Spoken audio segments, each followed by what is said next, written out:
Dealer గారు, రాశి Swift పత్తి విత్తనాలే ఇవ్వండి. నాకు కూడా ఇవ్వండి. నాకు కూడా ఇవ్వండి. ఏంటి అందరూ స్విఫ్ట్ విత్తనాలనే ఎగబడి కొంటున్నారు?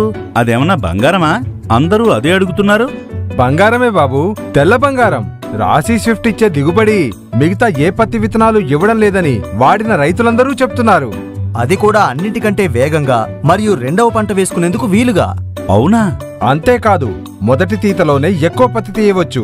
చక్కని శుద్ధమైన పత్తి వస్తుంది. ఆదాయం కూడా ఎక్కువ వస్తుంది. మొదటి రెండవ తీతకు తక్కువ వ్యవధి ఉంటుంది. అంటే ఎక్కువ దిగుబడి మొదటి 2 పత్తి తీతలోనే వస్తుంది. పైగా రసం పీల్చే పురుగులను తట్టుకోవడం వల్ల పంట పచ్చగా కళకళ్లాడుతూ ఉంటుంది. దానివల్ల సాగు ఖర్చు కూడా 8 నుంచి 10% తగ్గుతుంది. నేను కూడా ఈసారి రాశి షిఫ్ట్నే వాడతాను. వేగంగా దిగుబడిని, అధిక ఆదాయాన్ని పొందుతాను. రాశి స్విఫ్ట్, వేగానికి వేగం, అధిక దిగుబడి. రాశి స్విఫ్ట్ పత్తి రైతులకు గిఫ్ట్.